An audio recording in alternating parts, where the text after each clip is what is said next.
Okay, so I'm making a little video here about trying to get this character over into Maya. There's some issues. So if I take this piece of geometry and I can see that it's got details on it. If I hit D, I can go up subdivisions, and it's got a few details. You can probably even put a few more little crisp details. They're starting to have some around the eyes and stuff like that.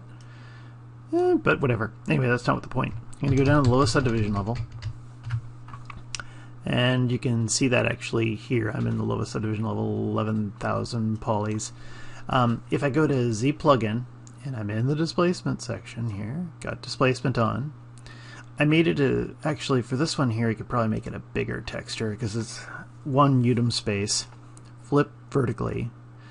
And let's see, the mid section is sitting on 0.5. Well, I'm going to leave it there because that's the default setting. I can switch some stuff later on. I'll show you what that does. 32-bit EXR.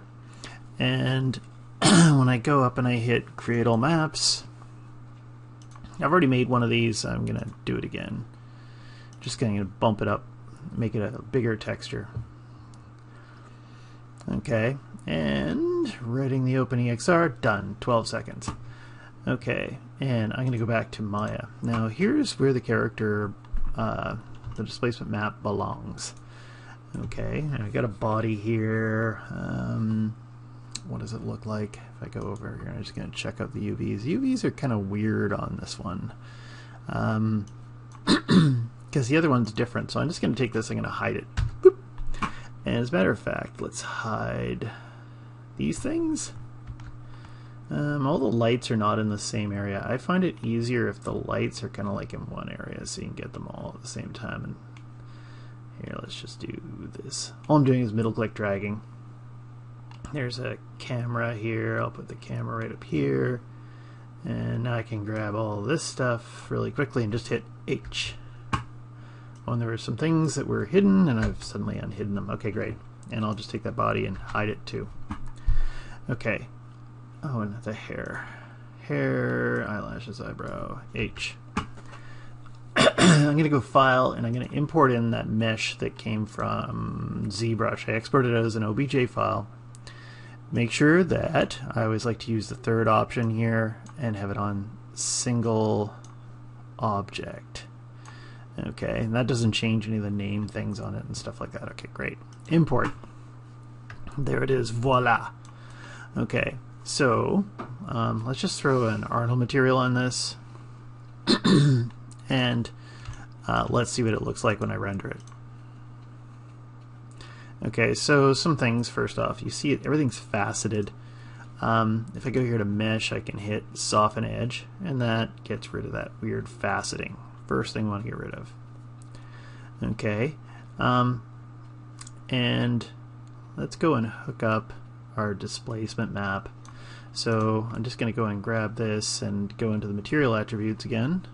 It always does this weird thing where it goes up to the shape node, and I don't want to show that yet. Let's try it again. Material attributes. Right there, there's the shader group.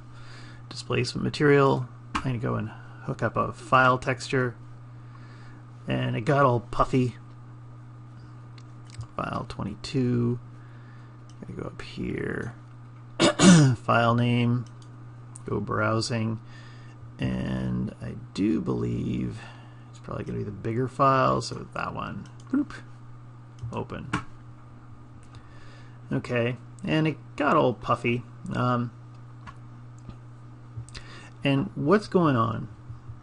You can find this can be found in a couple different places where the problem is maybe coming from.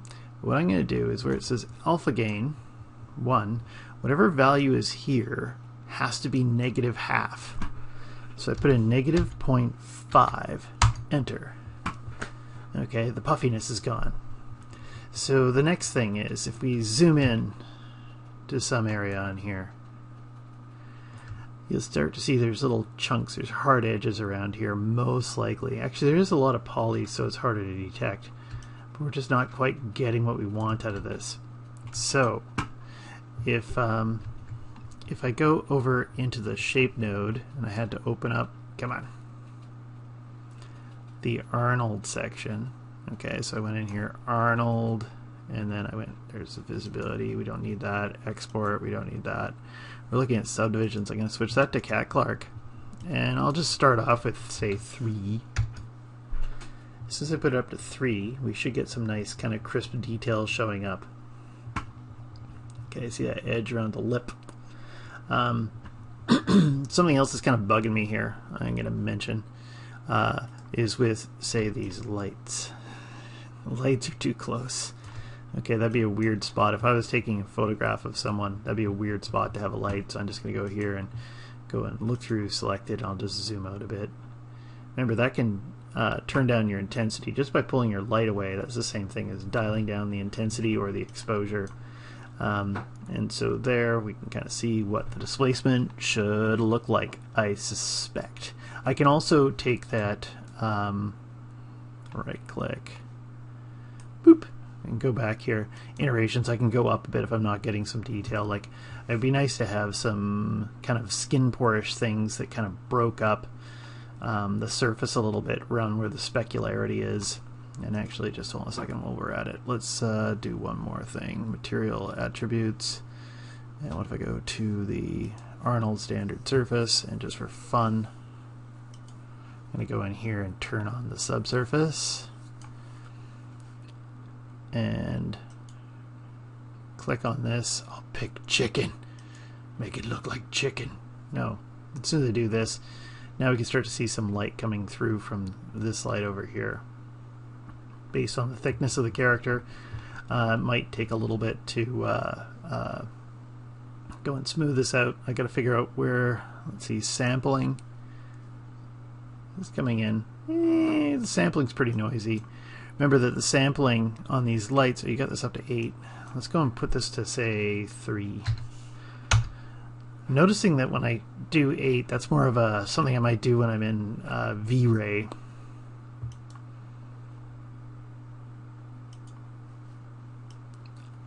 Because I found that actually slows down the system significantly. Take this light, bring this down to 3.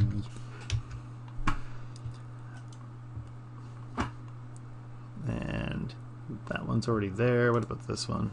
Yeah, they're already there.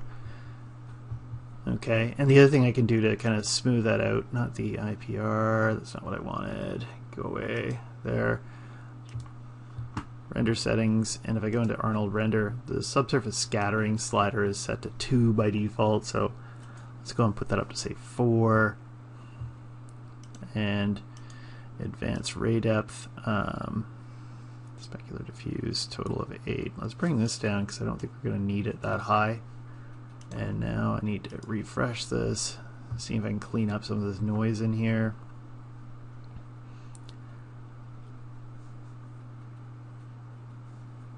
Okay, and it looks like I could also, with the subsurface scattering, it's giving me something kind of nice, but there. What was I looking for? If I go into the material itself. Boop. And of course it does that. Yeah, it freaking annoys the crap out of me. Come on. Come on. Right click. Material attributes. There. And scale. Maybe the character is really small or large. Here, let's see what happens if I drop the scale value down to, say, half. Okay, makes the ears seem a little bit thicker. This is why I always like to use real world scale. I'm not sure how big the character is, but this can change things. Also, one other thing I should mention, Random Walk and Random Walk 2 will give us slightly different subsurface scattering. I think since this is version 2, that's the one I'd go for. And anything else up in here? I could probably take the roughness, the IOR. Do we have one here for skin? Yes. Index of refraction, that should break up this a little bit so it isn't quite so hot. And actually, usually my recordings don't like it when I'm rendering and I'm recording at the same time, but this is working out not too bad. And there, it's coming back for another cleanup on this.